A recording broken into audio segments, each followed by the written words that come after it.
We don't give because we have much. We give because we know what it's like not to have. Our family, the Galaxy family, a favorite family, whether home or abroad, we interact, we debrainwash, we no watch clock. No authority pay us for this or that. We, the family, do all of that. We build the temple of know thyself, no indoctrination and religion or other oaths. Good morning, all. Good morning, all. Our family, the Galaxy. Good morning, all. Good morning, all. Aha. Let's get the system up and running. Let's resolve a little technical matters, get it set, and we are away. And I hope that you will enjoy the program today. It will be exciting, informative, inspirational. This is the Motivator Show alongside, usually, Lady Chelsea, but she's off doing her PhD. So I'm alone for the moment, always on the lookout for an inspired young woman who feel that they are able to come alongside with myself and co-host this show whilst Lady Chelsea is away. Looking out for you, but I now will begin the show. First of all, let me recognize and applaud Ian King, who has taken us from night to day. Praise be to Ian King. Long may you continue your outstanding works. Let me also recognize the Galaxy management, those inspired Africans who's ensured that this platform has been here for more than 35 years. I give praise and recognize Chipa Kombabai, the founder and inspirational leader of Galaxy at fiwi.net. I give praise and recognize Elder Erakute, wherever you are, my elder. I look forward to speaking to you in the not too distant future. I give praise and of course recognize Dr. Abu Ratata and your lady wife. I give praise and recognize you. I give praise and recognize the longest serving pilot on the station, Nickel, the most royal. Praise be, my brethren, praise be. I give a special thanks and appreciation to Empress Shanice, the solution finder. Long may she continue her outstanding works for and on behalf of the community. Praise be, my sister, and praise be. Long may Empress Shanice continue her works. You know? And she's on every other Saturday, not this Saturday, but next week Saturday, immediately after this show. Praise be, praise be. And of course, all the pilots here on Galaxy at fiwi.net. I recognize you all.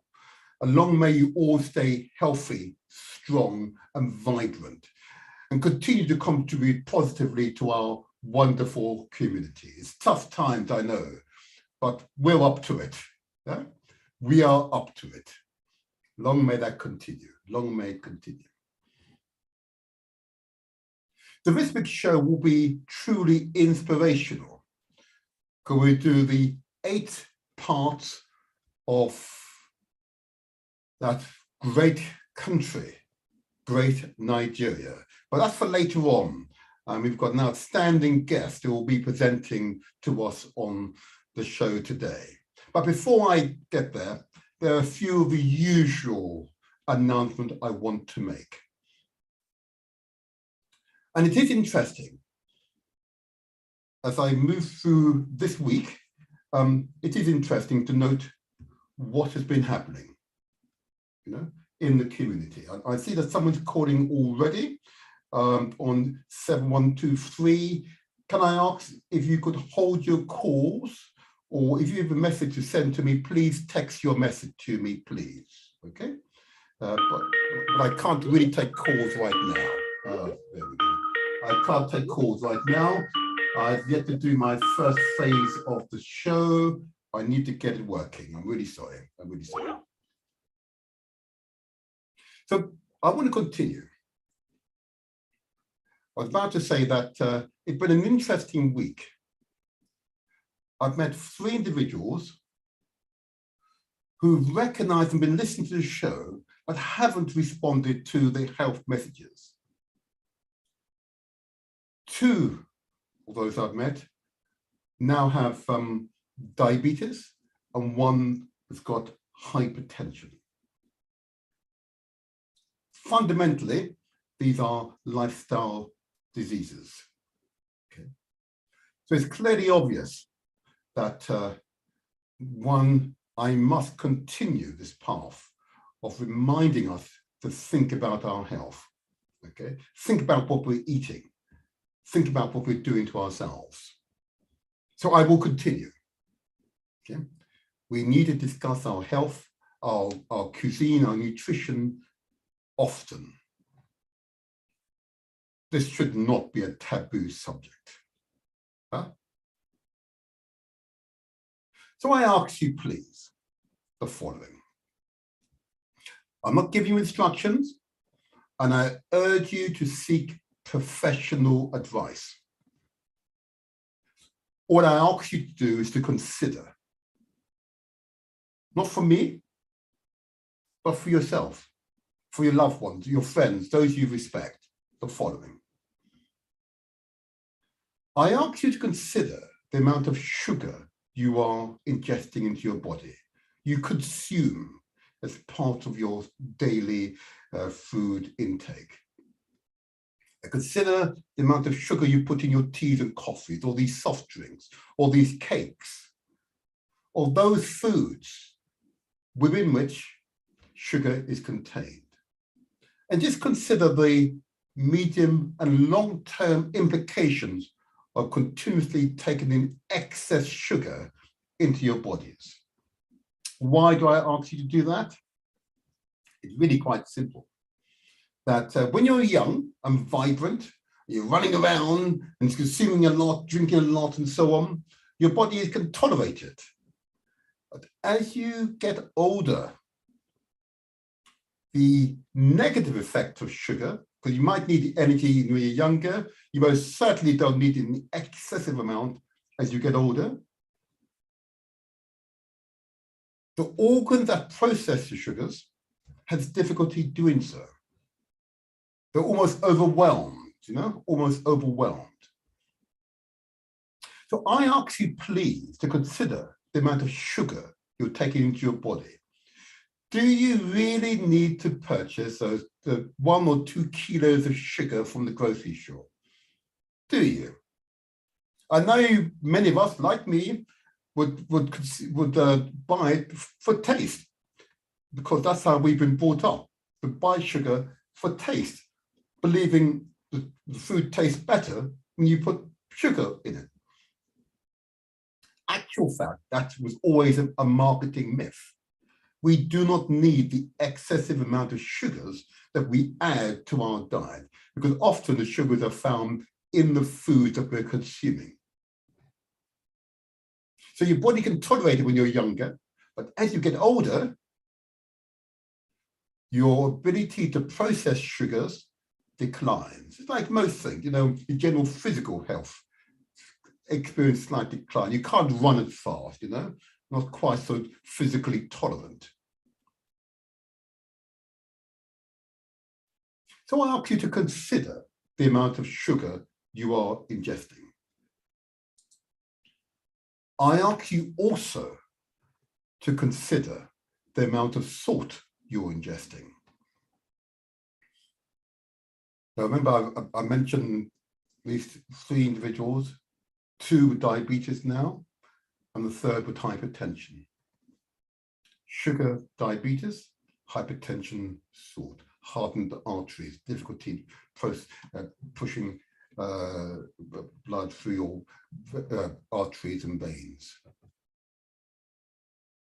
I ask you to consider the amount of salt you are consuming, because the evidence of its harmful effects is well known. And if in doubt, just put it in the search engine or go to any of the professional medical bodies that where doctors and specialists are trained.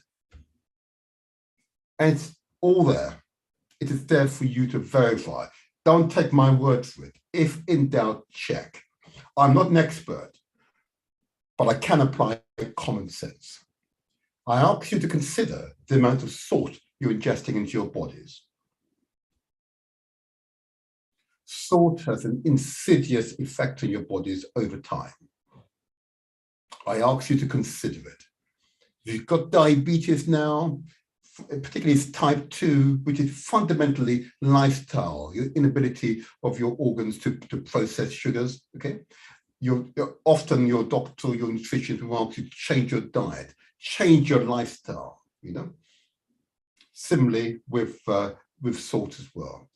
Why do we need to buy these cartons of salt to add to our food? Again, it's part of, particularly if you're from Africa or from the Caribbean, yeah, it is very much a feature in our cuisine. So true. We must reduce it. If not, we will continue to suffer the adverse effects of accumulative amount of sugar and salt. I ask you, please, to consider the implications of those two very simple, well, not so simple, chemicals that we often ingest as part of our daily nutritional intake. I just ask you to consider, okay, to reduce it, if not eliminate it. I've eliminated by purchasing the salt, but I've not been able to successfully eliminate the sugars as yet. Now, I've got a colleague calling me. I will take this call. I see that Ian King is calling. Just see if he's got some helpful messages for me. Let's see if I can just take this message from him. If Ian King, if you could text your message, I'd be most grateful, and I will respond positively to you. Let's see what you've got to say. Oh, I'm not coming over the air on Galaxy Fui. Right, why am I not coming? All the indications are that I'm connected. One moment, let's see if we can resolve this problem. I'm not coming through on Galaxy Fui. The technology is telling me that I'm connected to Galaxy Fui. Just check my my volume. I wonder if you could send a. Oh right, yeah, I get another message. I'm not coming through on Galaxy Fui. Let's see why I'm not coming through. No, you on YouTube, you are connected, right? Okay, now then, right, I don't see why I'm not connected on Galaxy Fui. So what I'm going to do, just for the benefit of those, please keep messaging me. Right, okay. So I'm being heard on YouTube, but not on Galaxy Fui. Can someone just confirm, am I still not being heard on Galaxy Fui? I've just adjusted some of the technology around me here. Am I being heard on Galaxy Fui? Send a message to Ian King, I'd be most grateful. I've just adjusted the technology here. It does appear that I am connected, but oh, no volume in Galaxy Fui. Right then. I've no idea what to do about that. I'm going to disconnect from Galaxy Fui. Forgive me, others. We're just going to adjust this now. Disconnected from Galaxy Fui. I'm now going to reconnect, and hopefully those who are listening via Galaxy Fui can tell me if I'm being heard. I've now reconnected. Hopefully I am being heard via Galaxy Fui. I don't see any reason not to be connected via Galaxy Fui. I'm just a simple guy, and all the indications are, there we go. Yep, I should be connected now. All the indications are I should be connected via Galaxy Fui. Can you, again, Ian King, can you send a message to me? Can you now hear, am I being heard via Galaxy FUW? Let me just check my other technology, then I can continue with the program. I do apologize. Right, okay, I've just got another sound telling me I'm not being heard via Galaxy FUW. Right. I don't know what to do if I'm not being heard via Galaxy FUW. It doesn't appear that I'm connected. Right, right, I'm connected but no sound. Right, okay. Okay, this is where you need to get clever, and forgive me others, the rest of you, we're just double checking now to see why I'm not, there's no indication here. I have not made any adjustment to the settings. So I'm going to again disconnect, maybe this will do it. There we go, sorry about this. And let's take this down completely. Let's see, I was connected. I heard my audio via Galaxy FUW at the beginning, and then it stopped. Okay, yeah, that's right. Okay, right, one moment, people. We'll get this Galaxy FUW issue resolved very quickly, and then we'll continue with the program. Okay, I'm now reconnecting with Galaxy FUW, and if someone could tell me, I've now reconnected to Galaxy FUW after closing down that program completely. Let's see if this works. And let's see if we can hear each other now. I have no idea if I'm still not being heard.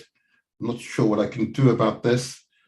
If all the indications are that I am connected, but no sound. Can't see a reason why there should be no sound. Don't see a reason. One moment, just see if there's a reason here. Well, according to this, it should be working. I wonder if someone who's in the studio could do something at that end. I'd be grateful. If, I don't know, Ian King, if you're still in the studio, if you're able to do something with the connection I have. It's a straightforward connection. I've made no adjustment to it. So sorry about this, folks. Let's see if we can get this right by Galaxy FUW. And let's see. So I'm being heard via, yeah, like I said, I'm being heard via both from YouTube, Facebook, and Mixcloud. And okay. I noticed the, something happened. Am I now being heard by Galaxy FUW? I noticed the data exchange between myself and the main studio has slowed down. I noticed that, so I'm going to, yeah, it has definitely slowed down. I'm going to disconnect for a moment, take it right down completely, and reset it one more time in the hope this should take care of the problem. Okay, I'm now going to reconnect to Galaxy FUW, and it's now moving at pace. Okay, am I now connected to Galaxy FUW? It's a question. And I'm now looking at the other system. I can see I'm not coming through on Galaxy FUW. I can't offer an explanation. If a technical person in the station is listening, if you could help, I'd be most grateful. Send messages to me via text, most grateful. I have no idea what to do. It does appear to be exchanging data with our servers as it should. And I note that there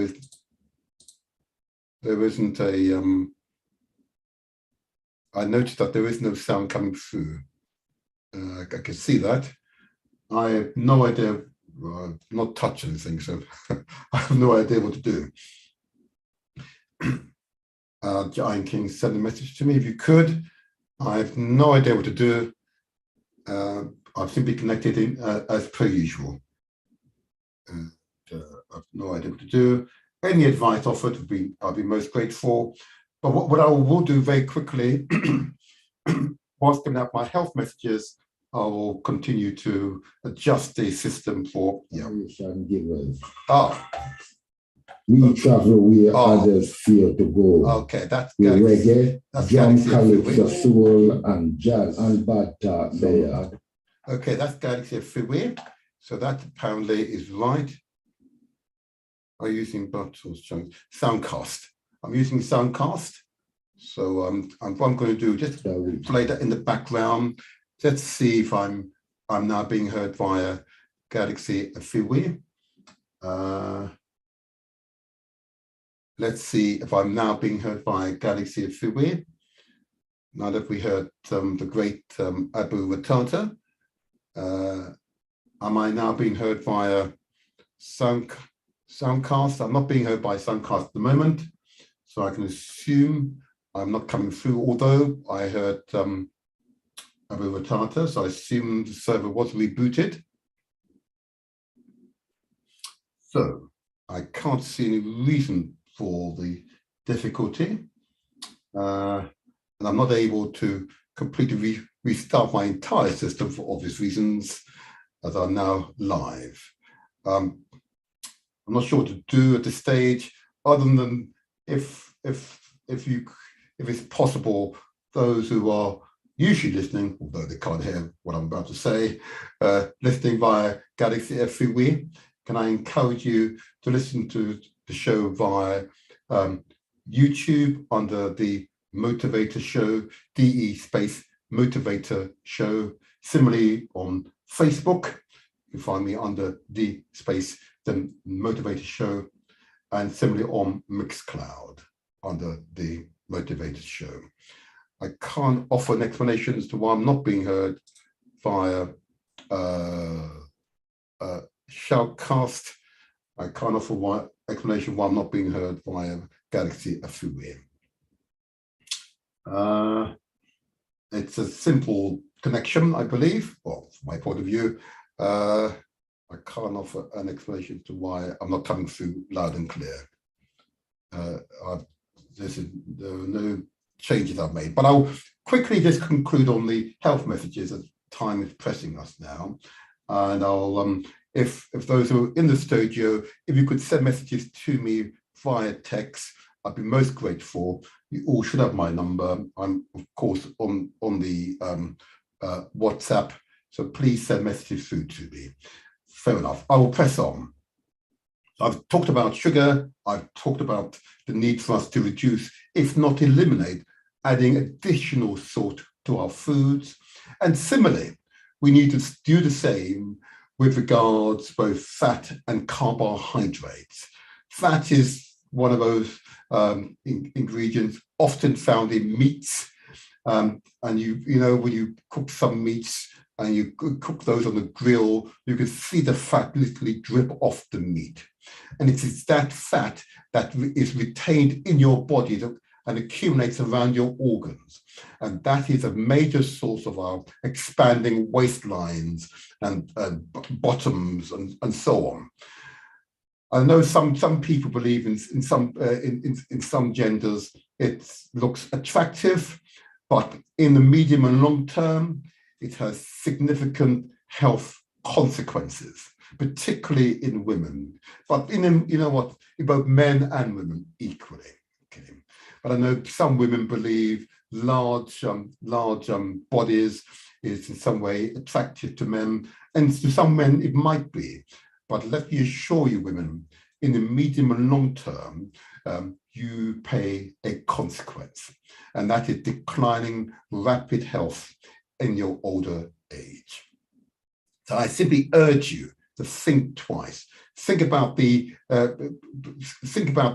quantity of food that you're eating, and think about the quality of food that you are using, because that is the source of the problem. I know, again, it's part of our cuisine. I know, again, it's fashionable, but honestly, in the medium and long term, when you get to late 30s and 40s and 50s and 60s, and if you're lucky enough to get to your 70s, if you're overweight, yeah, you pay the consequences for this, okay? So please think about the amount of fat you're ingesting. Also, think about the consequences of excess amount of carbohydrate. Now, carbohydrate is another one of these insidious ingredients in our software. You think about the insidious effects of the carbohydrates on our bodies. Okay, think about it this way: that carbohydrate is often found in flour-based products. Okay, let's think about it. Flour is used across a whole range of products, but excessive amount of carbohydrates, is not good for you. Okay, and is this often caused by our very large meals? Humans in the 21st century, particularly here in the West, have very large meals. And with a consequence, those large meals cause our bodies to store the excesses, okay? In the belief that, you may suffer starvation at some point. I simply urge you all, think carefully about the amount of fat you're ingesting, particularly through the meat products. Consider the amount of carbohydrate you're ingesting, particularly through those flour-based products. Think about those fats again, often found in dairy products, which are essentially just fat. Cheese is just fat. Most dairy products are just cow's fat in another form. Okay, please think about it. I'm not telling you to stop it. I'm not the expert. Go seek professional advice. Speak to a nutritionist, speak to your GP, and ask the question, what is the right balanced diet for me, for you? And the GP, your nutritionist, will give you the right advice. I'm confident of that. But more importantly, it's vital, absolutely vital, that you increase the amount of fruits and vegetables that you consume. Yeah, they should be 90% of your diet, your nutritional intake, fruits and vegetables, and ensuring, of course, that you are drinking the appropriate amount of water each day, ideally between 2 to 3 liters. Again, speak to your nutritionist, speak to your doctor, let them tell you what is the right quantum for you. Okay, but it is vital, absolutely vital, that you drink enough water each day. We are mostly water. More than 70% of our body is water. Okay, so I wish to positively encourage you to think carefully about how you take care of yourself so you can take care of others over time. Okay, and it is a real challenge, I believe, that as you get into habits, it's difficult to change those habits. So I wish to positively encourage you to think about your health, what you eat and what you're not eating, more importantly. Okay, it is vital, obviously, having said all what I've said, that you not only consider your physical health, but you consider your mental and spiritual health as well. These are vital, part of our overall health and well-being, that if you're in doubt about your mental health, that you seek professional advice. Please don't suffer in silence. If you're concerned about your spiritual health, please seek professional advice. And I always encourage you all to meditate each day. Allow yourself to be separated from all the troubles, the trials and tribulations, and give yourself the space where you're able just to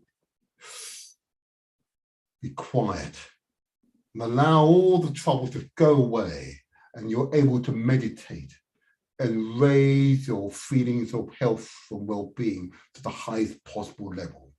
10, 15 minutes per day will make all the difference. Even longer, the better, will make all the difference. And lastly, not least, of course, I ask you all to consider your sexual health. You recall earlier guests who would have cited this as being vitally important.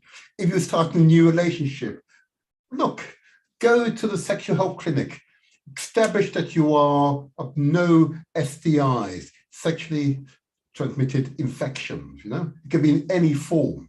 Just make sure you're starting off on an equal basis, you know. If you don't want to go to sexual health clinics together, you could do it online.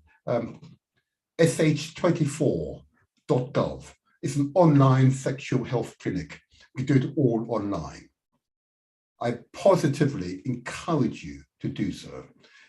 Because we've, in our community, continued to have above average sexual STIs in the community. And that's only because we don't discuss these subjects enough. We can do better. In fact, we must do better for our sakes, our family's sakes, indeed, our children's sake. It is vital that we attend to ourselves so we can take care of others as well. Vitally important. I urge you, I implore you to think carefully about this. I implore you to do so. Hopefully those messages are beginning to resonate with some people, but I know those 3 persons who I spoke to this week, who in each case have listened to the show and have heard these messages and hadn't responded to the message. I'm sorry, let me just turn this off. So that's the station, I believe, transmitting something else. It is vital that we do so, absolutely do so, respond to these messages, because this is solely for you. I gain no financial benefit from it, okay? This is solely for you and for you to do for self. The first stage of reparations is self-repair, okay? So view this as being a reparations process that begins with self. Enough already. I'll pause there. And if you've got a doubt about what I've said, you know, I encourage you to ring in. Those calls I will take now. Those of you who are in doubt that the messages I'm giving out as regards nutrition and general health, you've got doubt about, I'm happy to engage you. Why? Because unless we're engaging each other, asking these questions, I suspect most people will not change their current habits. Yeah. So I'm happy to engage you if that's what it takes.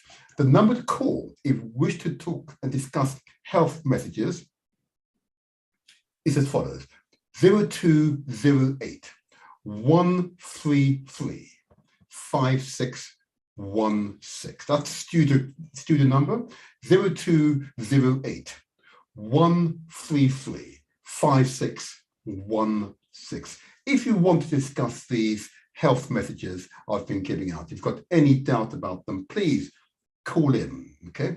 But if you've got testimony, you may have got one of these typical lifestyle conditions, diabetes or hypertension, or may have got a cancers or heart condition, you know, which is a direct result of the impact of our cuisines and our lifestyle, and you want to give testimony, please, I welcome your call. We need to hear from you. This rapport, this interaction, this is truly, as Sir Chipa Komawai would say, is truly, this phase, a truly interactive program. I welcome your calls, okay, if we want to discuss these health messages, okay. So what I'll do now, I will now move on and just want to compliment two of our previous guests, and we can go to the subject matter today, which of course is a focus on Nigeria. Great Nigeria, great Nigeria. I want to really congratulate the show last week, and if you missed the show last week, you missed a real treat. You missed a real treat, because of course we were honored to have a Ghanaian royalty. Now, I've been practicing the pronunciation of the name, and if I'm not perfect, I continue to apologize, but I have been practicing. Her Royal Highness, Queen Na Tiso Soyo. The first, although she qualified that by saying that, in fact, even though she's officially the first, there was a previous royalty with that name. Okay, but she gave reasons as to why she's considered the first. She provided true indications to why Ghana is a place for us to invest, why Ghana is a place for us to see as a holiday destination. She gave indications to the greatness, the majesty of the Ghanaian people. She gave clear testimony as to why she recognized that those of us of the diaspora should see Ghana as being a destination place. It was clear, unambiguous, that Ghana is open for business. Ghanaian royalty recognize and want to reconnect with those of us of the diaspora who were taken away from our motherland. Come back to the family, she says. Come back to the family. We are here waiting for you. Our doors are open. So I want to give praise and respect to Her Royal Highness. Okay? It is truly powerful, truly powerful. So, thank you. We will do another show on Ghana, but the next show will focus on different aspects of that great country. But the majority of Ghanaians I've ever encountered are people of high culture. You can always tell a Ghanaian because they are particularly disciplined, particularly cultured. You know, I want to give honor and respect to Her Royal Highness. Thank you for gracing us with your presence last week. It was a wonderful show. Thank you. And we will do it again. We will do that again in the not too distant future. I also want to give a quick shout out and recognition to a previous guest, Natasha Enin, okay, who just happened also to be of Ghanaian heritage. Huh? And notice they're all women as well, which is, I tell you, this year I want to this program will be dominated by women contributors. I want to give a big shout out for all the women and their contribution to the evolution and the upliftment of our community. You know, I want to give a recognition to them, okay? Because it's so vitally important, okay? But I want to give a good shout out to Natasha Enin. She provided a really, truly. I know I've got my guest. Can I just ask my guest if you could just mute yourself for the moment? If my guest, just mute yourself just for the moment. I'll come to you in a moment. Mute yourself. Can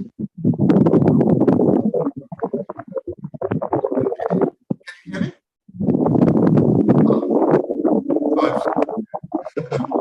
This program today, indeed. Thank you. She's muted herself. So I did want to give again a further shout out to Natasha Enin. She was able to respond to, particularly in this country, but I know it applies worldwide, to the increasing energy bills, indeed the increasing cost of living. Okay.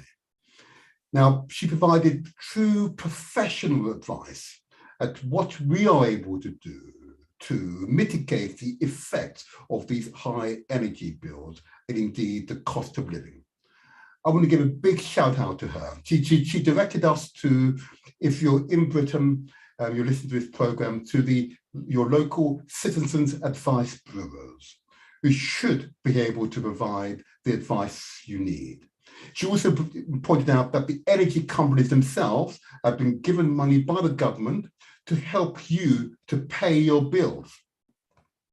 She also reminded us that local authorities have hardship funds, okay, and they are also able to support those who have difficulties paying their bills. In short, you should not and must not suffer in silence. And I'm going to give praise and respect to Natasha Ennin for her contribution on the 9th of April. And I know that many listeners who heard her words have positively responded. It's quite evident by the numbers who've attended the local Citizens Advice Bureau here in London. The increased numbers have been added to because they heard the messages on this show. It is vital that we spread the word. You must not, I say again, listeners, you must not suffer in silence. And working together, we can mitigate the effects of these high energy bills and, of course, the overall cost of living. So again, Natasha Ennin, thank you very much for your contribution. All righty. And now we'll move on. Hopefully, this show we try to minimize the number of technical challenges we have on the show today. And I'm sorry I'm not able to transmit via Galaxy Freeway. I'm not able yet to resolve the problem, but I will continue to do so whilst I'm speaking to my guest. So today's program will focus on Great Nigeria. Why do I refer to Great Nigeria? Because Nigeria is a true mix of people who are going through trials and tribulation. And whilst my guests have specific views on the mix of people and the relationship between the different communities that make up Nigeria, there is nevertheless a starting point that my guest will refer to shortly, which is, of course, the Constitution. So the theme for today's show is Nigeria, the incomplete decolonization. And I'm going to explain why that's the title of this week's show, because of my guest on a really insightful article written by my guest. So I just want to make sure. Ndidi, can you hear us? Can you hear us? Can you unmute yourself? Good morning. Yes, Martin, I can hear you loud and clear. Hi. And you're looking younger. Oh, you're so kind. You are so kind. Thank you. Thank you. And I may say so, you're looking as beautiful as ever, if I may say so. You can unmute yourself. Okay. Thank you. Thanks. Yeah. Hello, everyone. Good morning. Good morning. And thank you for taking the time to join us again this morning, Ndidi. And you understand the theme of the show is really Nigeria, the incomplete decolonization. That wonderful article of yours, I've got to tell you, I've learned so much from you.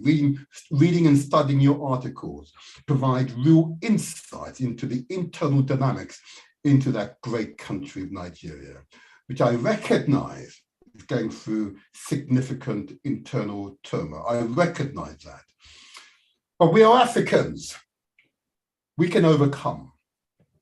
That's my view.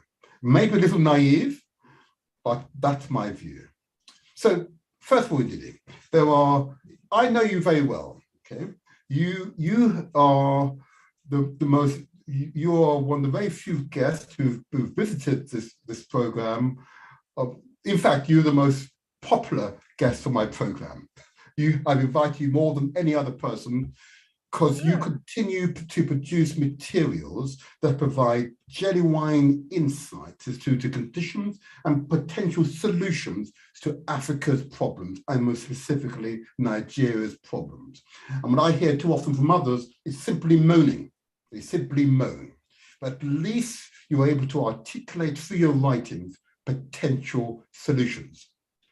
So before I begin the interview formally, what I'd like you to do is just to tell those listeners who are not familiar with yourself, who are you, and give them a little bit of your background, just so that they can appreciate you as I appreciate you. Ndidi, go ahead. Hello, my name is Ndidi Uwechue, and I am a middle-aged woman and about to enter my old age, and I'm feeling it. Now, my background is that my parents are from Nigeria. They're from the same village, and it's within the Igbo community of Delta State. Most of the Igbo people are on the other side of the river from where we are. but we are Igbo people, and we also have Benin Kingdom heritage. But we have Igbo names and Igbo culture and a bit of Benin culture as well. So my parents are from a place called Ogwashiukwu. It's not too far from a city called Asaba, and it is in Delta State. They left Nigeria in 1960 because of my dad's job. That's when Nigeria had independence, and then my dad was to be an ambassador. So none of his children are born in Nigeria. And so my life has been in Europe, in Paris to start, in France, and then later on in England. And I ended my career in England because I am retired because of my age. I was a Metropolitan Police officer in Greenwich Borough, but then also I went to Lambeth Borough. So that's my background. My background is, before that I'm a science. So I have a science background, but I was a police officer. So I know a lot about criminality and antisocial behavior. Now, I never intended to come to Africa or Nigeria because I see myself as Black British or Black European because of my culture and, my history, my personal history. But my dad died in 2014. And before he had died, one of my sisters and I, we decided to start a farm in Nigeria. So I was going to have the farm in Nigeria, perhaps just, go to and fro, but stay in England. However, because my dad died, I said, you better locate yourself to Nigeria to keep an eye on your mother. So that's why when I retired in 2015 from the Met, I then went to Nigeria to do this farming. I didn't want to have anything to do with criminals again. However, I became a failed farmer, and I'm going to keep that bit short. I became a failed farmer because I didn't know what was going on in the country. Fulani herdsmen destroyed my farm. The farm had bamboo fencing, and everybody could see it's a farm. And my mom had even started part of it a while before. We actually bought more land, more fields to attach to what my mom had already started. But anyway, Fulani herdsmen destroyed it. And after 2 years of running to and fro, wondering what's going on, I then, because being an investigator, I then found out the reason. Something was going on in Nigeria, and it is linked to the 1999 Constitution. Now, my farm was destroyed, but it's not the only one. Hundreds and thousands of people's farms were also being destroyed. In my case, the workers were not killed. They were harassed by the Fulani herdsmen. In many farms throughout the Middle Belt and the south of Nigeria, people were getting killed. So that is my background, and it's from there that everything starts. I then, because, I'm always, I'm an investigator. I was in medical science, and as an investigator, you research. As a police officer, that's all you do. You're trying to, you investigate things. So for me, investigating things is natural, finding evidence, putting one and one together, things like that. So I came upon a self-determination organization called Lower Niger Congress. And they were the ones who alerted me to the fact that the 1999 Constitution is a forgery. And being a police officer, I know what forgery is all about. So I looked into it, and it is correct. Forgive me, that's you had an interesting point. So you're about to go into the Constitution. So you did above you just describe who you are and some of your backgrounds. That's a very helpful segue into my first questions to you. Okay. Can you just, for the benefit of the listeners, explain the current Constitution? How is it so? Why are you disputing the current Constitution, which I believe was established in 1999 under the military rule? Okay. All right. Now, we also need to know what Nigeria is. Different countries can be different things, but what Nigeria is Nigeria is a multinational country, and that's important to note. Multinational means that it is a union of different ethnic nations. Mm-hmm. You've got the Yorubas. Mm-hmm. They are a nation. They're not a tribe. They are a nation. You've got another group called Ijo. They are a nation. You've got Igbos, a nation. Another group, Tiv.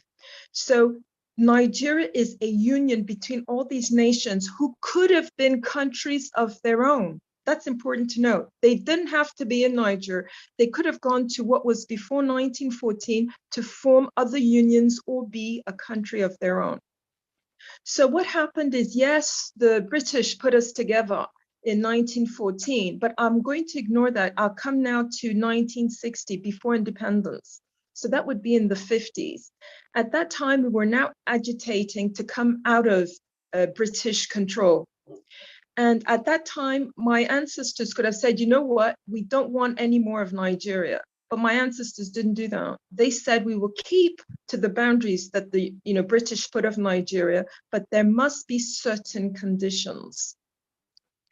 So because Nigeria is supposed to also be a federation, what happened is that before 1960, we had 3 regions, and that's important to know because these are 3 different areas that could also have been countries of their own, and they were regions of different ethnic nations.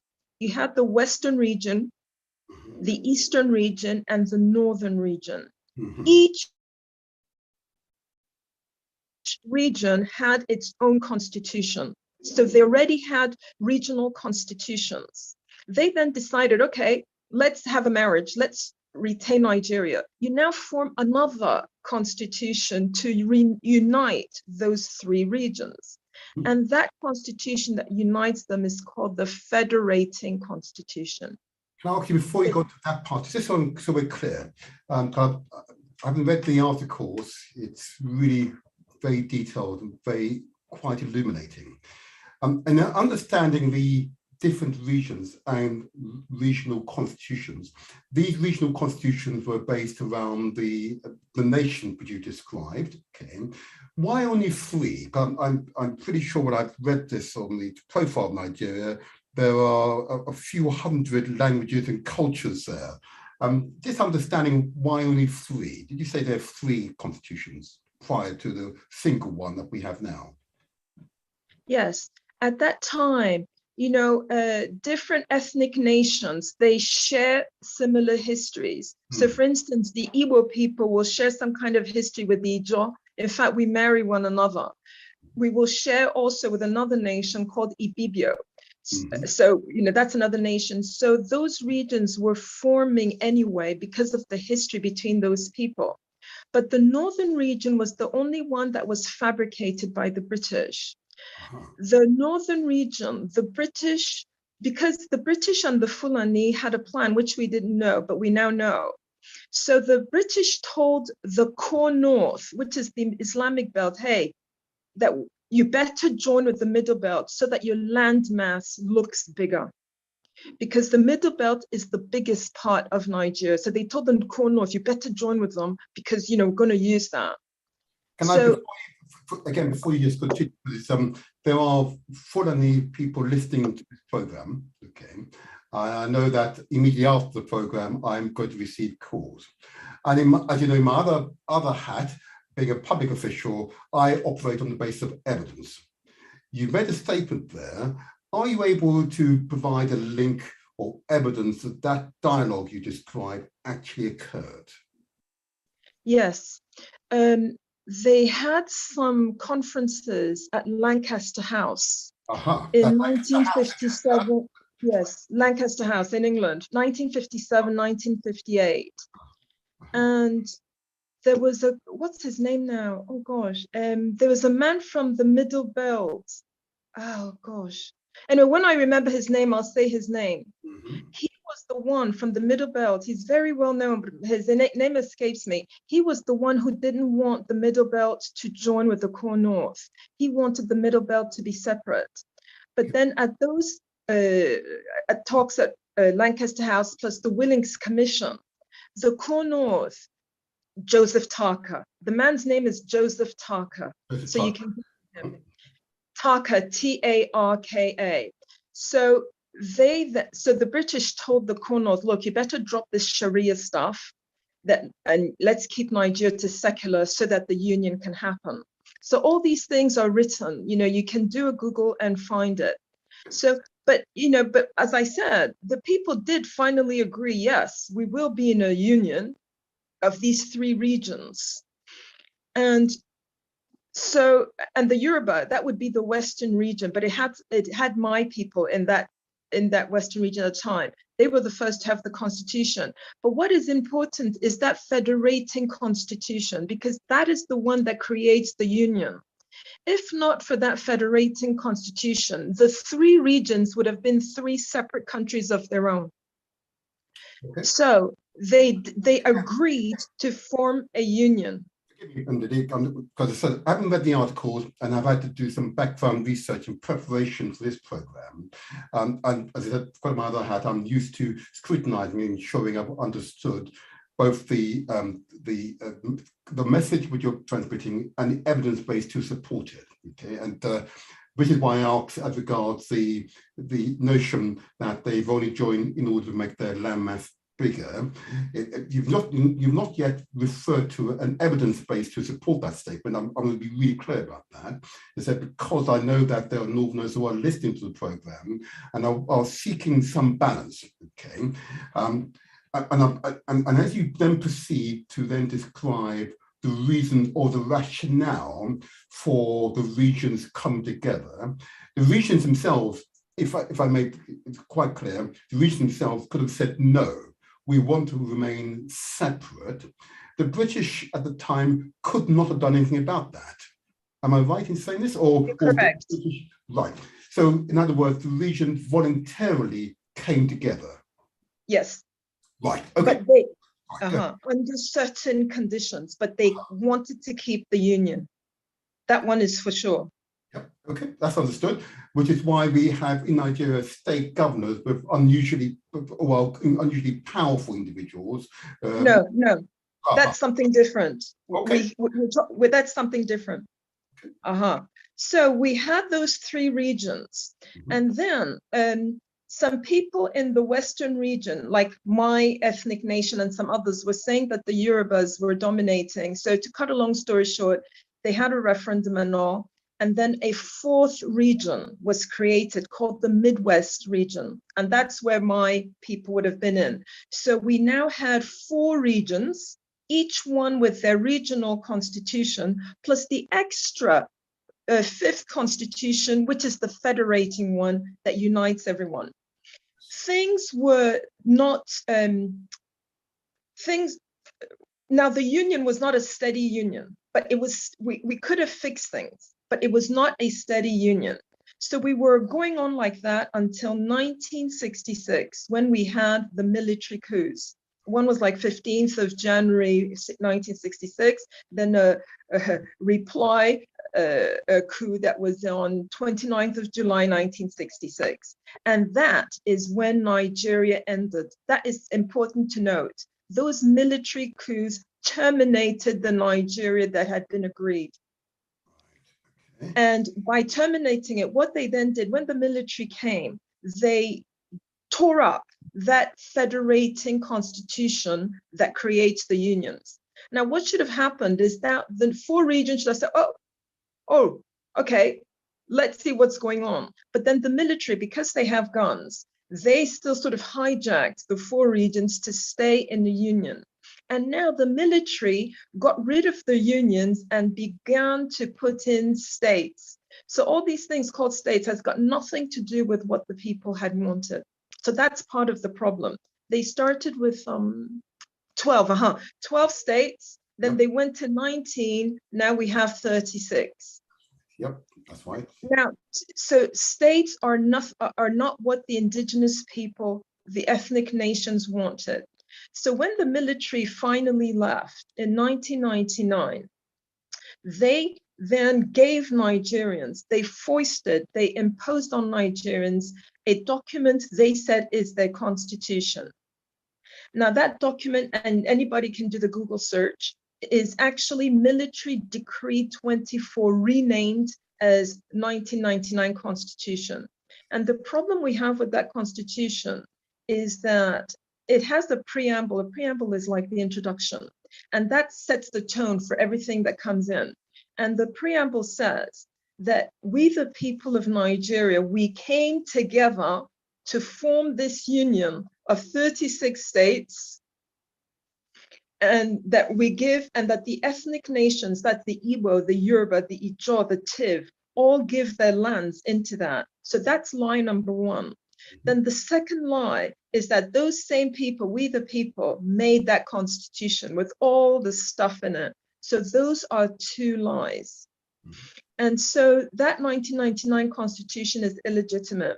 And you've got experts in law, you know, there are quite a lot of arguments saying so. I mean, articles. It's okay. Let's ask you to pause there, because a lot of information comes through, and it's really important information if we're to understand, if I may continue to use the term Great Nigeria. After all, I'm in Britain. They use great occasionally before this country, and yes, Britain is a nation of nations. Okay, and of course here you've got England, of course, Wales, Scotland, and Ireland, or indeed Northern Ireland. Okay, so they're separate nations, but become one, a united nation, as it were. Here in Nigeria, of course, what I think you might be missing out is, of course, the interaction between the various nations or communities there, and the reason why the military felt that they had to intervene. And of course, you've not mentioned the Biafran War, which I suspect you might hint at some point. It's the reason why you now have this fourth nation. Am I not correct in the research I looked at that the reason why the military intervened was, one, that the various nations were continuously in battlement with each other; two, that there was significant embezzlement of government funds and services; and three, it therefore left Nigeria open to other organized crime and other nefarious powers around the world to take advantage of the enormous wealth that Nigeria possessed. So the military was thought to be a stabilizing agency to knock heads together for those who simply were operating against the best interest of Nigeria. Now, that appears to be what I'm gleaming from the research I've conducted. Is that a reasonable commentary? Not really. Yes, of course, there was the corruption, but it's nothing like what we see nowadays. So there was. But what happened is we now go back to what happened in 1960. Now, what the Black British need to realize, and I'll digress a little so that you know what you're doing, because like you, I'm Black British, but I had the courage to come to Africa. And I have a background where I do research. And as a police officer, my, what I say, has value. So we now have to remember this. And I'm going to use an example of what happened in the United States. There's a woman called Fannie Lou Hamer. She was fighting for the rights of the Black people in America. So she got arrested by some, white police officer. This is in the days of Jim Crow, etc. So she's put in the prison, and there's some Black males who had also been put in prison. The white police officer got two of the Black males to beat her up, and they did. So what we have is we have the reality of what's going on in Nigeria. People can use the Black British to beat up the Nigerians. Do you see what I'm saying? Because if you don't use the correct, if you don't look into the truth. So when I say what I'm saying, I'm not Nigerian. I have Nigerian heritage, but I'm Black British. So I have no reason to be hating any of the tribes in Nigeria because I didn't grow up with them. I came here about 6 years ago. So you see what I mean? So I'm not, let's say, an Igbo person who was brought up in Nigeria, and you can say that I'm tribal. My history is not in Nigeria. My history is in Britain. So when I say what I'm saying, it's because I've done the research, and I will name the bad guys because that's what I do. If a burglar goes to someone's house and he gets caught, we call him a burglar. Now the burglar can say, oh, I'm not a criminal, but he is a burglar. And that is what it is. So we go back to what Nigeria is, so that those in England do not side with the wrong people to beat up the innocent ones in Nigeria. I understand you. There is a difference in Nigeria, and this is an African thing. There's something called indigenous, because it is your ancestral land, and even the United Nations recognizes it. So in Nigeria, every nation in Nigeria is indigenous except the Fulani. The Fulani came in 1804. They are not indigenous. So, and the powers that we have, and that is given to us by UN and by, it was even before the UN came, is that when you are the original settlers in a land, you take charge. You see? So the indigenous people have a right to what happens in their land. So we need to remember that. So let's go back to that point, if I may, because it's we've had on the show representatives of the Fulani communities, and of course they, in describing their history, they may not completely agree with your statement. It's important for me to say that, Kim. And if possible, we need to have that debate. But if it's useful, but I just need to say that because I said they are listening. They are listening. Okay. And all right. The thing is, this is okay. Yes. No, I understand. Yes, I understand. But all you have to do is do the research, and you'll know where the Fulani are from. It's not. It's like I'm Black British, but I'm not Indigenous British. You know what I mean? I'm not. You know what I mean? And you don't. I know it. I know that. Where you suggesting the Fulani people from? Okay, because I don't want to make the show about the Fulani. I want to make the show about what I know. They know where they're from. They're from Futajalon. Anybody who wants to know about Fulani can go and do the research. I'm not going to be here and be talking about Fulani. I'm going to be here to talk about the indigenous people of Nigeria and what they're going through, okay? If that's okay. Let the Fulani say what they want to say when they are on. I'm going to agree with you, don't you? I do agree with you. It's not about Fulani. Yes, because, as I said, everything I've said. I know, before you continue, it's really important. Because now that I've been fully exposed to many communities in Nigeria, I understand and appreciate the sensitivities. And whilst you may, the element of truth what you described, but if you've lived in a country for hundreds of years, you have a right, therefore, to be recognized in that country. Okay? Can I stop you a minute? You're applying your own rules to Nigeria. Nigerians have their own. So can we please give Nigerians some value? They're not slaves. What I've said to you is what is happening in Nigeria. Indigenous people have a right to decide what happens in their ancestral lands. Now, if there's a British culture that says differently and want to impose their British culture on Nigeria, that's a different thing. And what I'm talking about is the reality of Nigeria. I'm not running, what I've said about the Fulani is the truth. Again, there is truth and there is truth. Okay, and I'm going to be really careful. You must forgive me for going to keep intervention because I want to make sure that as we discuss different people or quote them or reference them, okay, that there is a balanced approach is achieved here. But I want to encourage all peoples of Nigeria to discuss these matters openly, but to be to know how to be disagree, but not be disagreeable. Okay, I hear you. But the thing is, is that so that I'm able to speak the truth, that the reason I was invited, because if it's going to be about what Fulani think, then it's best we terminate the interview. Because the things I'm saying, I'm going to say it. Okay. Because you understand, because we are, the Middle Belt people are facing a genocide, and I'm taking it seriously.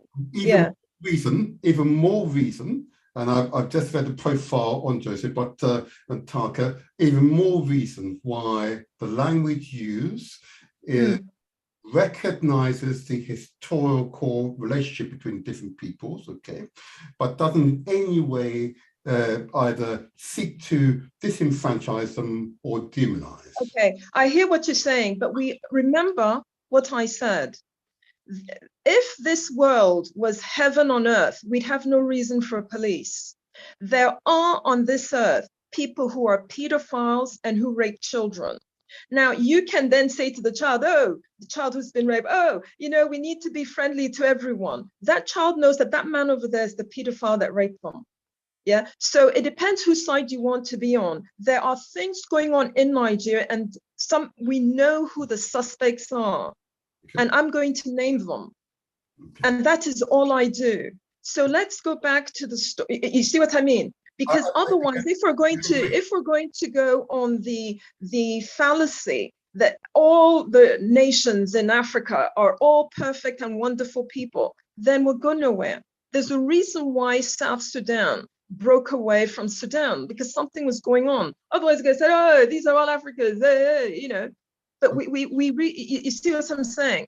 And what's going on? Again, Ndidi, so just so we're all clear, I hear you. One advantage of being a public official is that I interact with all communities, and they disagree with each other constantly. Okay, but unity is strength. You see. And what I recognize the horrors that have been some people have experienced in the northern part of Nigeria, true horrors. Okay, talk is better than war. Okay, okay. So I'm going to, what you are telling a truth, okay, and it's important. And each time you make a statement that might be perceived by others as being, well, questionable. Yes. Let me finish my sentence. Okay. I'm always going to ask you if you can provide us with some evidence, so that others who are listening can refer to the evidence and understand where you're coming from, as opposed to. And I think I hear what you're saying, and I've given the names, and it's for the people to go and do the Google search. Because if I'm going to start, going and doing the Google search, doing the show of something that has happened over 60 years, this show is not going to end in December. Indeed. So you see what I mean? Because this is the evidence of 60 years, and I have only a few minutes to say it. Absolutely. It's being recorded. People can check everything I've said, and people can check who are the indigenous people and who are not. It's very easy. Now, let me go back to what happened in 1960, because what happened in 1960 is what we are suffering today. There's a man called Amadou Bellows who was a Fulani. That is the truth. And he said something that is now known as Amadou Bellows Declaration on the 12th of October, 1960. This is the truth. You can Google it. This Amadou Bellows, and I'm going to paraphrase him because I don't have my laptop with me. I'm just using the phone. And I don't know how to, go from this meeting to Google without being disconnected. He said, well, and you can Google it, Amadou Bellows Declaration 1960, 12th of October. He said, this new nation called Nigeria shall be an estate of our great-grandfather Usman Dan Fodio. We shall never allow the others to have power over us. The minorities of the North will be willing tools. When he's saying about minorities, he means the Middle Belt, yeah? The minorities of the North will be willing tools. The South will be conquered territory. We will never allow them to control their future. This Amadou Bellows said, as I said, I'm paraphrasing it, but those words, control your future, willing tools, are all there. You can Google it. Amadou Bellows Declaration. Now, this was said by Amadou Bellows, who was a Fulani, and he was a premier of the northern region at the time. Now, what then happened is that I don't know why my forefathers ignored it, but it seems like they did. And I wrote another article, and my only thinking, and I'm just postulating in that article, is that the other regions, they ignored this man because at the time, the other regions had autonomy. So they thought, they may have thought, oh, this Amadou Bellows is talking rubbish, that we have autonomy in our regions. He can't make us a conquered territory. Now, things were now they were not going so well. But we then had the coups. The coups, yes, there were corruption, but the coups were because of what was happening with the North. But I'm going to leave that for you guys to go and do your research, because there's no point my saying stuff and then you're going to say, where's the evidence? Go find the research yourself. Because I'm now going to stick to the 1999 Constitution. So we now had military decrees because we had military rule. And the autonomy that the regions, remember we had 4 regions. Now the military gave us 12 states, gave us 19 states, then finally gave us 36. And the military now began to steal the natural resources of the indigenous nations. And the richest nations happen to be, in terms of natural resources, happen to be in the South. So all the natural resources, now the government said it was theirs because of military decrees. And that's the importance of the 1999 Constitution. It's Military Decree 24. And that thing, that it's a forgery because it says that some people wrote it when they never did. And he said that some people came together to even agree it when they never did. So it's that 1999 Constitution that says that all the natural resources you find anywhere in Nigeria belongs to the federal government. Can I just pause you there? Because you're right, I did a bit of research on this, and what you just said is actually correct. I'm not going to dispute it. But a decree means it's an order for all.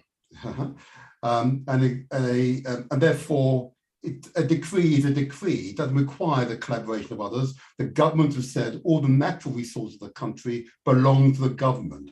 And therefore, if there are foreign oil companies and other enterprises who wish to take advantage of the natural resources of this case in Nigeria, they have to come to the federal government, which is then under military rule. Now, and that's understood. A very similar experience in China, for example, or India, where the natural resources belong to the state. You have to negotiate with the state. And why so? Because if you leave it to the locals, you could easily be lent on. If it's the federal government, you're actually dealing with the entire nation. Now, so I toyed with the dilemma the military rulers at the time had to have. Because you're right, with the number of peoples, different peoples in the country, and the inability of the aristocracy, those who hold the cultures on behalf of the people, to come together to create a great nation, and maybe Nigeria should have split. But that is not the course taken by the military, or indeed the course taken by the current government. Now, what I want you to do now, because it's the theme of this show is Nigeria, the incomplete decolonization. And I want you to unpick that particular article for me, please, because it will be very helpful for those who are listening, okay, to understand what you meant in that article. It's incomplete decolonization. Because who is the beneficiary of the either the system that was set up in 1960 and indeed the subsequent constitution created in 1999? Who are the beneficiaries?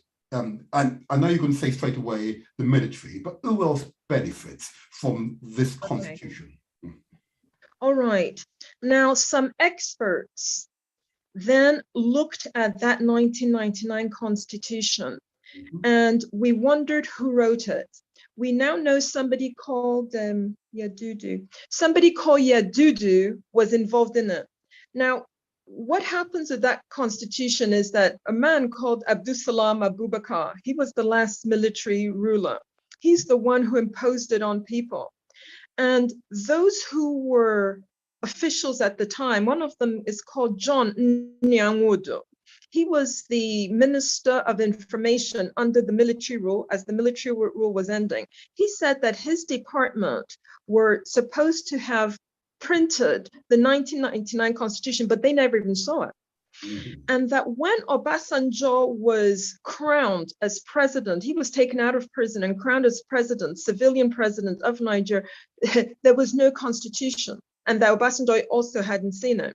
So there's a lot of woolliness and lies around that 1999 constitution. But what we find about that constitution, and that's where my interest is, because, you know, I used to interview some suspects, no comment, no comment, no comment, or they lie. So criminals will either no comment or lie.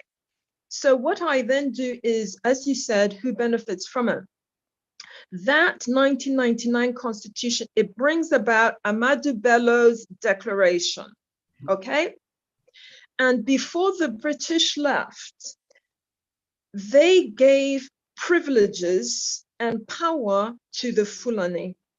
These are their go and do the research. And part of it was a census.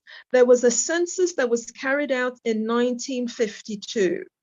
And in that census, a man, a white man now, British man, white British man who was a civil servant just before he died, his name is Harold Smith. You can Google it and you can see the interview yourself. Yep. I saw the interview myself.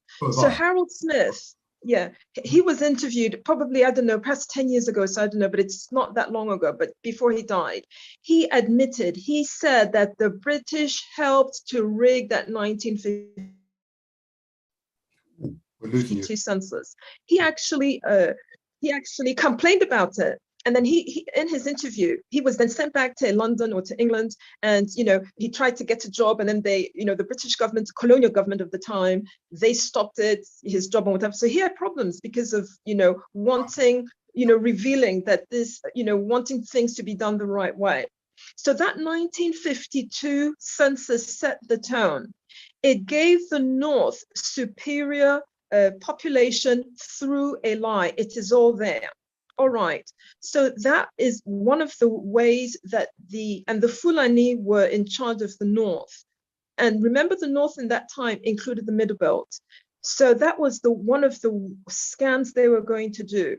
Okay, there was another census in 1962, 62. So this is now after independence, where the British supposedly had left, and now there's another census. And when they were doing that census, preliminary results showed that the South, which would be the Yoruba, the South, the population was now showing to be more than the North. Now that is important to hold, because the South is got rainforest and, it's green. And everywhere in West Africa and everywhere on Earth, except in Nigeria, but everywhere on Earth, the places that are green, the population is higher than the places that are desert or Sahel. It's just the way it is. So all of West Africa, that's how it is.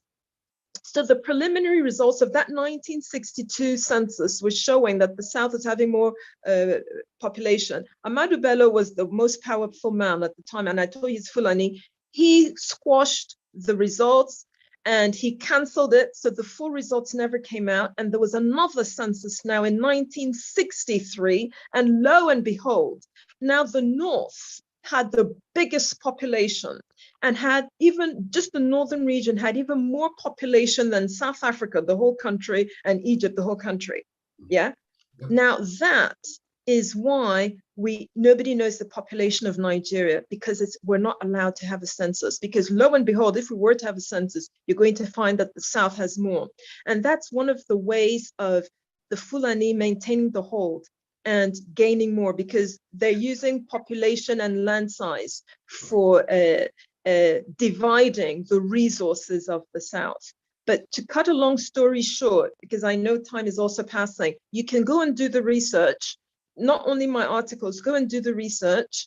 You'll find that the 1999 Constitution recreates Amadou Bello's Declaration of 1960. And in that, now that, because I paraphrased it, he said, we shall ruthlessly prevent a change of power. Now that is now what's happening today.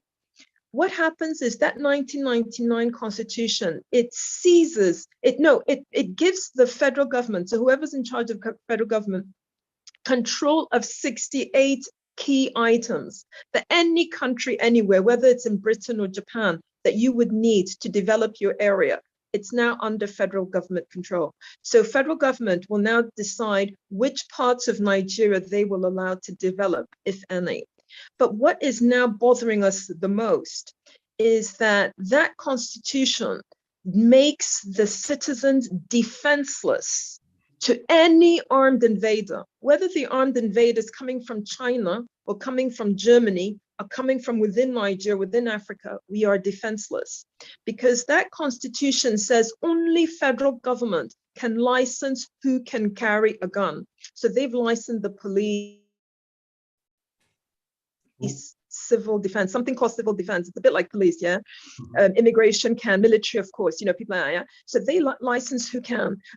None of the state governors can license anybody to carry a weapon. And that is important because those being killed in the middle belt, and I, as a police officer, as a normal human being, I would listen to the survivor's story. I'm not going to imagine and make up my own because I want everything to be happy and hunky-dory. I'm going to listen to the survivors. All the survivors, one after the other, in the middle belt, they're saying it is armed Fulani who come in the dead of night, like, 1 a.m., 2 a.m., when it's dark. In Nigeria, we don't have electricity, so it's dark a lot when it's dark, and they shout they're Muslim, whatever, and they are armed. And the people they are killing have no arms, have been made defenseless because of that 1999 constitution. So even a governor, so if you were a governor, you want to protect your people from those who are killing them who are armed, you cannot. Because if, let's say, I carry a weapon, let's say I carry AK-47 here in Nigeria, it's shoot on sight for me. But everybody in the middle belt and south, those who are witnesses and survivors, they're saying they see Fulani, armed Fulani, carrying weapons, nobody stopping them. Now, I'm going to leave you to do the research. Can I make I'm going to leave you to do the research because I'm one of those, you name the bad guys. It's simple. Can I just, again, one person's truth is not the other person's truth. So, but you are right that in shadow of a doubt, that there is significant killings of the Christians in the northern part of Nigeria. There's no doubt about that. And I've done the research. It is significant. It is horrifying. And in fact, I have a number of local constituents in my ward who would provide first-hand testimony to that fact. And it is significant, and it is being reported in Nigeria, but of course the federal government doesn't appear to be responding as one would expect. So I'm not going to contend with you on this. It is a fact. So and you are speaking with passion because you've been directly affected. Okay, so I completely understand. It's now 9:28. I am going to open the phone lines, but there are a few other subjects I want to come on to you, if I may. But I'll open the phone lines now. So those who wish to interact with Ndidi, please call 0208 133 5616. Repeat, 0208 133 5616. And if you're outside the country, this is a Skype line. If you're outside the country, of course, you take the 0 off at the beginning and it's +44. Okay, so it'd be interesting to hear some commentary from those who are listening. But if I may, Ndidi, just take us forward on a few of the issues. You may see my background. Okay, so thinking of you today, I felt it appropriate that I have the Nigerian flag. Okay. Above me, and also the Nigerian crest, which I find to be a really useful, there you are, a very useful crest. And the words are quite powerful words, unity and faith, peace and progress.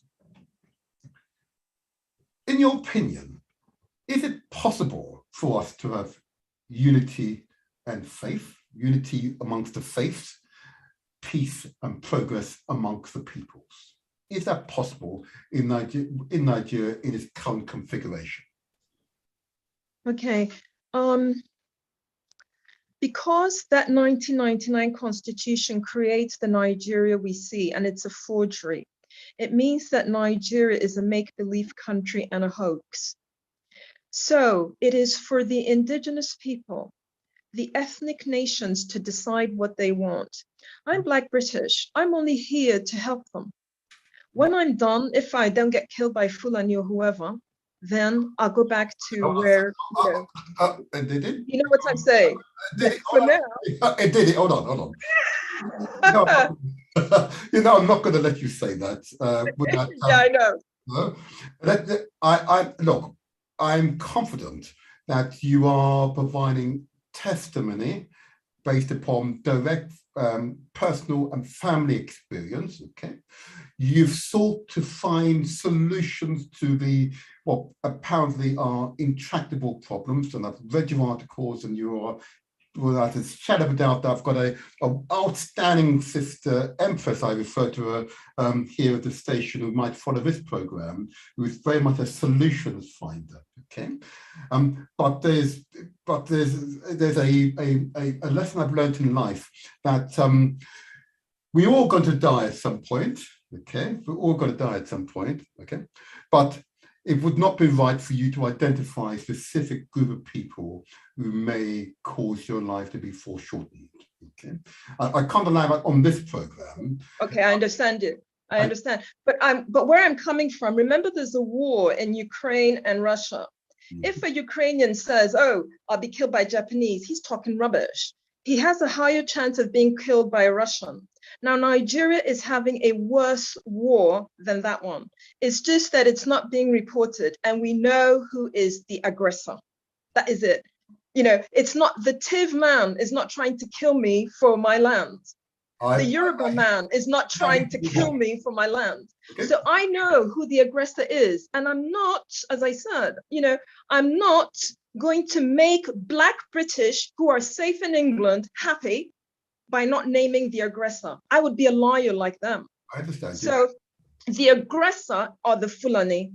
And there was an article last week, I think Daily Mail. When I say Daily Mail, remember, this is Nigerian newspapers.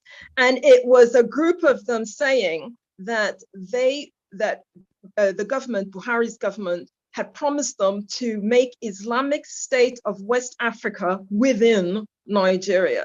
So these are there. Go and do the research. Yeah, it's not the Tiv asking to grab Nigeria and making an estate of their great-grandfather. It's not the Yorubas doing it. It's not the Anang. It's not the Afik. It's the Fulani who did it. Okay. I think you see what I'm saying. So if I'm here to say, hold on a second. I've allowed you to make that statement 4 times. Okay. I now want us to move forward. Okay. Okay. Because they are listening. They are listening, and they will have a different perspective on history. Okay. But what we've got to seek to achieve is peace and freedom. Yeah. Okay. And you asked me, and I was answering that. It's not for you guys in Britain to be imposing your desires on Nigerians. I'm in Nigeria. I've had the courage to come here. Anybody who's in Britain who loves Nigeria so much, you come here. That's all I'm saying, because because it's easy to be loving Nigeria from the safety of Britain. I'm in Nigeria and I'm not loving Nigeria because I don't like the killings. Now, if you're in Britain and you're loving it because you're not being killed, is another story for you to go and deal with. If I may, you're right. You should not love the killing. Okay. There you go. So I'm not going to stay here and be telling you that I'm loving a genocide, because I'm not that mad yet. But if you're in England, safe in England, you've got electricity. I don't have electricity as I'm sitting here. If you're in England, safe there with, the police, my colleagues looking after you and telling you loving Nigeria, that's for you to deal with, not for me. And I'm not here. I'm here to say what's going on. There's a genocide, and a horrific genocide. And I read stuff. I'm not hiding behind anything. I go and read to find out what's going on. That's why I can write, because I do the research, then I write. Because like you, I don't know about Nigeria unless I read, because I'm not born or brought up in Nigeria. Solutions. Yes, okay, solutions. Now, the solutions are there. anybody from Britain or America or anywhere who wants to start imposing their love of Nigeria, they're the problem. And it is in their mental state that they need to deal with. I go to the reality, the people in Nigeria, some people may want Nigeria to stay one, some people may not. I then look at the people who are living in Nigeria, who are the owners of the land. How do we help them to make a decision that is democratic? So if we go to England now, Brexit, there was a referendum. The people who wanted to leave the EU won the day, but many people want to stay in the EU, but that's the way it's done, it's democracy. So those who wanted to stay in the EU, too bad for them, because those who wanted to leave the EU were majority. It's the same kind of thing for Nigeria. So I have my own opinion, but I may not even vote, because I may say, oh, gosh, girl, you're not part of this. Why should you vote? Let those who are living in the country make the decision for themselves. Luckily, there is the NINAS movement. Mm-hmm. Yeah. The NINAS movement is a non-violent movement, and they are there to terminate the operation of that fraud called the 1999 Constitution, so that the peoples can now decide what they want. Now, some of the peoples want, like some of the Yorubas, they want Yoruba nation to be its own country. They will have to convince the other Yorubas that that is the best. And those Yorubas who want Nigeria to remain as a country will have to convince. But that's for them to do. It's not for me. I'm not from Yoruba nation. Mm-hmm. Then there's also Ijaw nation, all the different nations, they will do that. And that's what we mean by complete or full decolonization. Because going back to what we had in 1960, and then even to 63, when we had that fourth region added, and even to before the coups of 1966 ended in Nigeria, we never had full decolonization, because the British had put the North under the Fulani in charge of all Nigeria. So we had the Fulani agenda working throughout Nigeria. So that was one level of colonization. The other level of colonization that was going on, that was made, that's why Nigeria was not perfect, is if we take the three regions, that's what we had at independence, the Fulani dominated the North, but the Yoruba dominated the West. Now, the Western region had other ethnic nations. For instance, my nation was there, Ijaw nation and other nations are there, but the Yoruba were the biggest and in terms of population, and they dominated. So it was incomplete decolonization. We now go to the Eastern region. The Eastern region is where the Igbo nation dominated the Eastern region. And you had other smaller nations like the Ogoni, the Ogoja, the Ibibio, Anang, Efik, Kalabari, etc. Mm-hmm. You see, so that's why it was incomplete decolonization, because you had the Fulani, of course, in charge of everything, and then in the regions you had the bigger ethnic nations dominating everyone. So what we now want is that there will be negotiations, that it's not, so even the small population ethnic nation, like let's say Ogoni, they're not, they're probably about 3 or 4 million. Ogoni will make a decision for themselves what they want for their future. So it will be a full decolonization will now happen. And it will happen through similar process. When I say similar, I don't say identical, because South Africa had, but similar process to South Africa. De Klerk said, yeah, we're going to terminate this apartheid constitutional arrangement. They went straight to transitional government. And during the transitional government, they sorted out their problems. And that's what NINAS is proposing. We will go straight to transitional government, to have regional referendums for everybody to decide what they want. And depending on the decisions of the referendum is the way forward for this place called Nigeria. Just a second. I believe we may have someone on the line. Can we make sure we can hear this person? Good morning. We can get the technology to work for us today. It's been a challenging morning for technology in Ndidi. So even in England, I thought, gosh, I thought only in Nigeria. We don't have electricity. We don't have good network. We don't have water. We don't have toilets. Okay. All right. One moment. Good morning, Corda. Can you hear us? Good morning. Just a second. I did want to make sure. I'm not sure why the other technology is not working for us. One moment. And right, can you keep speaking? Hello? Good morning, I can hear you. Oh, excellent. You can hear. Oh, excellent. Oh, excellent. Is this my good friend?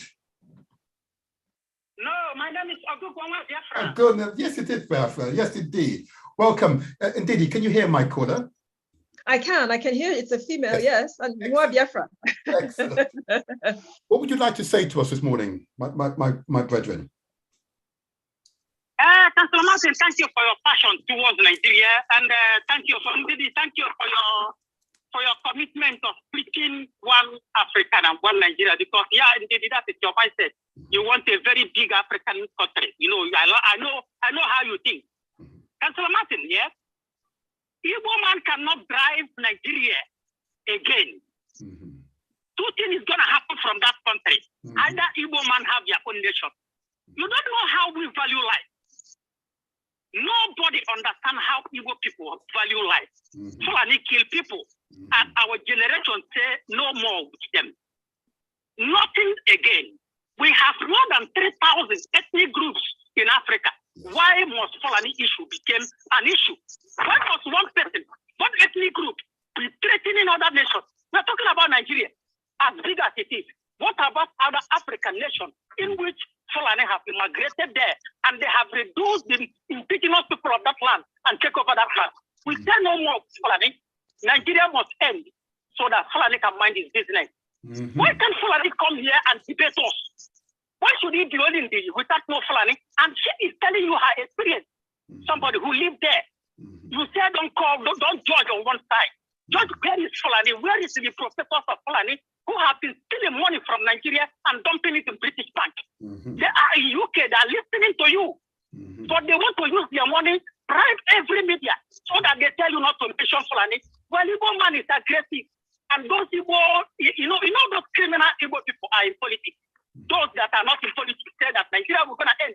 People like me, because we don't really know politics. We're not into this system, what people bring to us.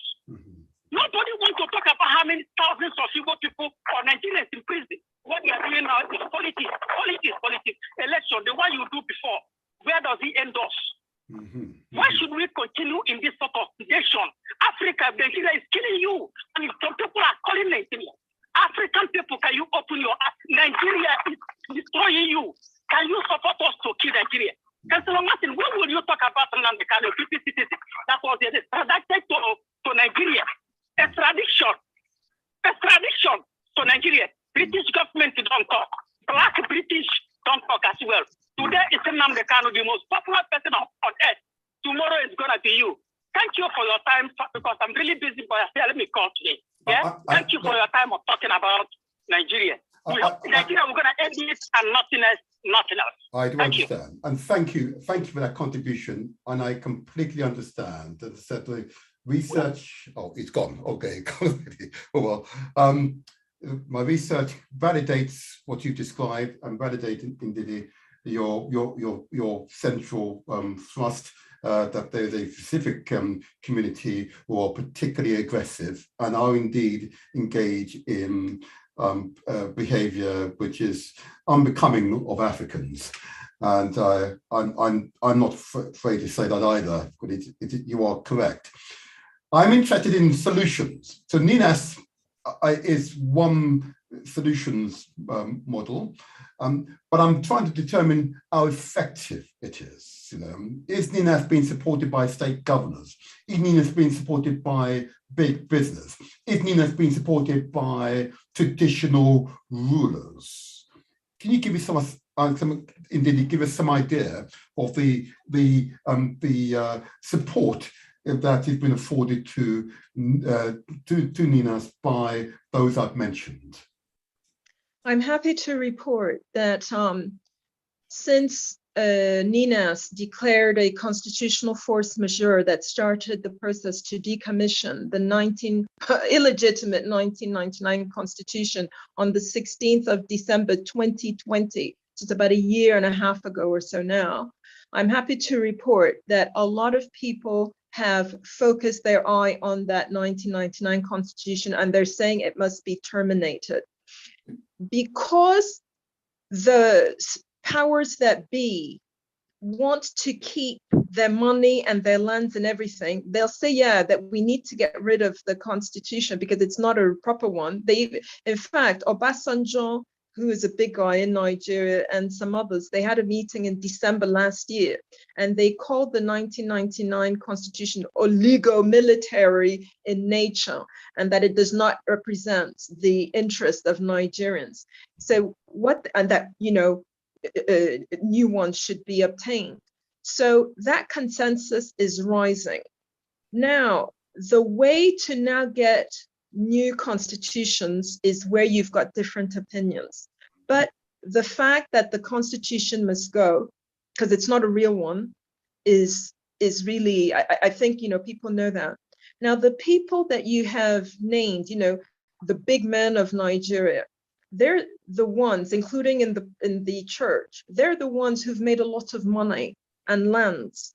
So as we know, even during slavery, it's not the slave owner who's going to end slavery. It's going to be the abolitionists who will end slavery. And that's the position we are on. So I'm not even looking, and we're not even looking at the big guys. We're looking at the masses, who are the ones who are being killed and who are the ones who have to run off to England and to America to, through the desert and whatnot, these migrant ships, boats and whatnot. So we're looking to them. Now, just as the oppressor has the money and he feels he's got the power, he has shut down, he's not allowing mainstream media to report Ninas. However, if you go on Clubhouse, you go to internet, small internet radio, where the masses go to, that's where you'd hear more about this positive ethnic nationalism. When I'm talking about positive, I'm not talking about ethnic nationalism like the Nazis had about, kill the Jews so that, it's not that kind of evil nationalism. We're now talking about positive ethnic nationalism is on the rise in Nigeria in terms of the Yorubas are now recognizing, that our traditional rulers and our kings and our politicians have done us wrong. We want to create political union that's useful and good for us. Yorubas, that is rising among the Yoruba. It's rising among the Icho and among the other ethnic nations. And so they're now realizing that on their ancestral lands, they have the power to control what goes on in their ancestral land. So because the union ended in 1966 by the military coups, we don't just assume, I like Nigeria, great Nigeria, and all this kind of carrying on. And all the people saying great Nigeria, nothing great has come out of Nigeria. In fact, the best and brightest of Nigeria have left Nigeria to be in England and in America. So all this great, it's just a bunch of lies. I happen to come in. If I may, Ndidi, I suppose I'm a visionary. I say great because it's such a diverse nation. I say great because it has incredible potential. It should be the next African or the first African superpower. I say great because it is clearly obvious through Ninas and other organizations I've noticed in the land, and you're right, from the ground upward, and indeed from those in aristocracy, big business and other places, are coming together regardless of both religion or ethnicity, whether it be culture or tradition, coming together with a shared vision. And that is what politics is all about. But you see, sorry, I have to stop you there. That is your dreams. I'm in Nigeria and everything you said is not true. So I don't know what you want me to say. Should I now say that your dream to that? Hold on a second. Is that what you want me to do? Because I can't say that. I'm telling you what is But Nina, I'm telling you here, I'm in Nigeria. Nigerians do not like Nigeria. And they don't like it because they are fleeing to America and to Canada. If Nigeria was so great, the best and brightest would be in the great Nigeria. So I am sitting here, no electricity. Hold on a second there. Hold on a second. No electricity, and you're telling me it's great. Hold on. Britain, oh, there we go, another caller. And they all You see what I'm saying? So do I live your fantasy and your dreams, or do I live the reality? There's no public toilet here, no water on tap, no electricity. I understand you. We have a caller on the line. Caller, can you cast your name, please? Yes, my name is Michelle, the motivator. Oh, thank you, Michelle. Do you have a question for Ndidi? Well, no, she's given out lots of information. I think she's being quite aggressive, to be quite honest with you, constantly talking over you. We need to understand. And she's just rattling on without giving us time to digest.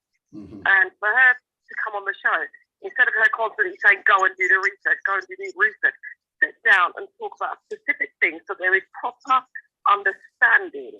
Stop being so aggressive. It is unnecessary. We cannot hear and understand what you are saying with this behavior. Hence why many people just switch off when, I'm sorry to say, Nigeria starts going on like this. Okay. Well, hold on. I don't want to be too generalistic, okay? I think it's fair to say that Ndidi is expressing passionately a first-hand experience. And I'm aware that her land has been pillaged and raped. I'm aware that she's seen mass killings in that part of Nigeria that her family comes from. And she's identified the primary perpetrators of that horror. And so I would suspect that if that happened to you, you would speak with equal passion as well, okay? So I hear you, and I appreciate you, caller, and I understand. But and the reason why I do intervene every so often is really just we can ensure that communication is actually occurring here, that we are hearing each other. Ndidi, you want to come back? Yeah. Yes. Okay. The thing is, this is that I ignore people like that person. She's got nothing to do with her life, because she's gone and insulted me, and she's got nothing to do with her life except to come on a show from the comfort of Britain, where she's got electricity and all, instead of coming to Africa and putting her mouth where her money, her money where her mouth is, and doing something. Okay. Now, I'm sorry if I did. Hold on a second, Ndidi. We're going to be really careful here, because you're right. I'm the motivator, where we should translate our word into action. And you're right that those of the diaspora need to go back to our homeland and be agents of change and for improvement wherever possible. Why I quoted the words earlier on, unity and faith amongst those with faith, peace and progress for those peoples who want to move forward and have a better life for Africa. Okay, now hopefully that isn't pipe dream. That has got to be the core vision. And what the call is reflecting is that, of course, she hears your passion, but she wants to understand the issues so that she can join with you to be a change maker. So our role, if I may say so, Ndidi, is to incentivize the involvement of particular diasporians in Nigerian, Indian Africa affairs. So it's not over there, it is, we're all but one family. And even to use that term, I know it's difficult currently in the current state of Nigeria to say we are one family, but we are one family.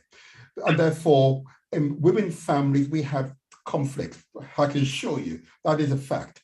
But there is always hope, because if there is no hope, then there's no future.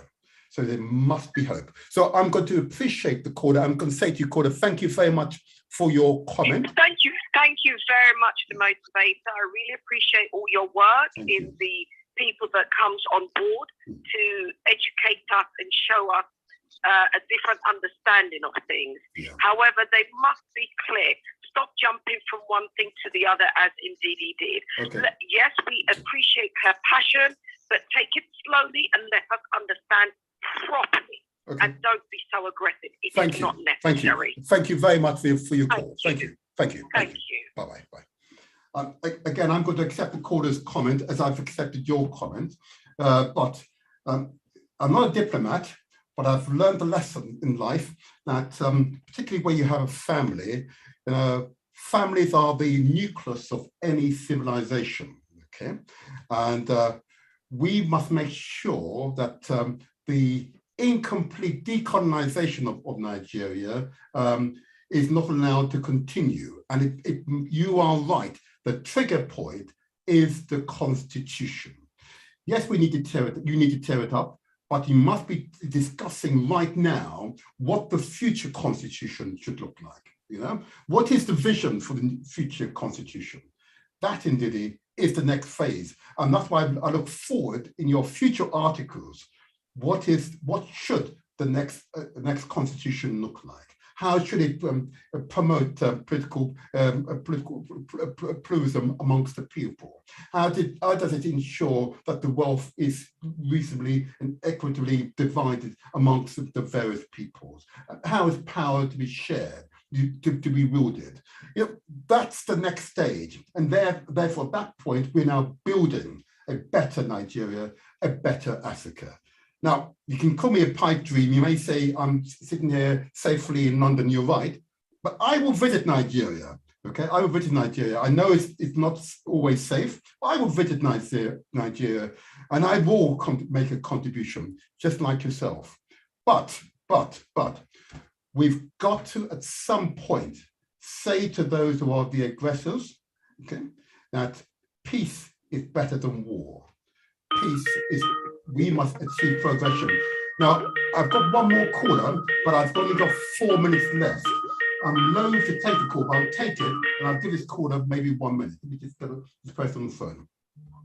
Good morning, caller. I can only give you 1 minute because my show ends at 10. Can I ask you just to introduce yourself, and do you have a quick question? I can only give you a minute. I'm really sorry. Yes, my name is Tayo Aluko. I'm in Liverpool. Welcome. Your question, please. Thank you. Mm-hmm. How does the Niners movement reconcile itself with Pan-Africanism? Okay, shall I answer? Yes. What it is this. It is for the ethnic nations to decide what they want. Mm-hmm. What I keep on hearing is what the Black British want, and it's not going to happen. And that's why there's always going to be a conflict. The people will decide. The nations, the land that makes up Nigeria is within Africa. So it will always be within Africa unless there's an earthquake or something that splits Africa up into bits and pieces. You see what I mean? So it is for them to then form new countries, if needs be, of compatible neighboring ethnic nations. Mm-hmm. Mm-hmm. Now, Pan-Africanism, it depends what you mean by that. My dad was a Pan-Africanist, and I was one as well until I came to Nigeria and I saw what's happening. So I've had to redefine that word. Before, I had that childish, hey, we're all one, we're all going to be happy. Now, we know as human beings, you've got good and bad in every race and in every nation. So all this, is not going to work. So my Pan-African now today is collaboration. Indeed. Let us collaborate. Then perhaps in 100 years' time or 500, when things have settled down, they may form like a United States of America. For now, with what I see in Nigeria, and I never mentioned what I'm going to now say, because, there is a jihad going on in the whole of Sahel, which is actually it's actually anti-Pan-Africanism, you see. So we're not even talking about that. So, we're all pretending, so this is why. So for me, for now, Pan-Africanism, let it be for the people who are within Africa, who haven't run off abroad, to decide what boundaries they want for their country. Once they've decided that, let them then collaborate, either through the AFC, the trading and whatever they want. And then we go from there and see what else Thank you. can happen. You must forgive me, Ndidi. I'm only got maybe a minute or so of my show, Teo, I want to thank you for that call. That was a useful, insightful question. Maybe you and I should speak another time on that subject. So I'm going to say, Teo, thank you for that call. But you called rather late, unfortunately. But thank you for the call and your question. Thank you. Thank you. And Ndidi, thank you. We're going to do this again. Okay, but I think next time I should have a representative of one of the other communities in Nigeria present. So we need to have this debate, open, transparent debate on this subject. But Ndidi, I want to thank you very much. Your passion, your obvious intelligence, your love for Africa, your love for your peoples, I will not question. And I know that you share with us all that peace and progress is what we all ultimately desire, peace and progress. Ndidi, I want to thank you very much for your presence here today. And wow, please continue to write your thoughts. We will continue to study them. And thank you for the contribution you've made to making Nigeria, Africa, a better place. Thank you for having me. And please give people the website link to the Nines movement. That way they can keep up to date and know what's going on if they really want to know. Thank you. Thank you so much. My time is out now, but thank you very much indeed. And I say to the audience, thank you for your, as Chiba Kambabai would say, for your listening ears. I hope you found the information shared today useful, insightful, and provide a real context to the true situation in this part of the motherland. But I hope that my guests didn't suggest that our dream for Africa is simply pipe dreams. The big dream for Africa is, of course, African unity, as Kwame Nkrumah and other Nigerian leaders have said. We must hold on to that dream. So thank you all very much. I need to hand over to the next contributor now. Thank you and good day to you all. Blessings to you all. Stay strong and stay. Thank you. Thank you. Bye-bye. Bye-bye.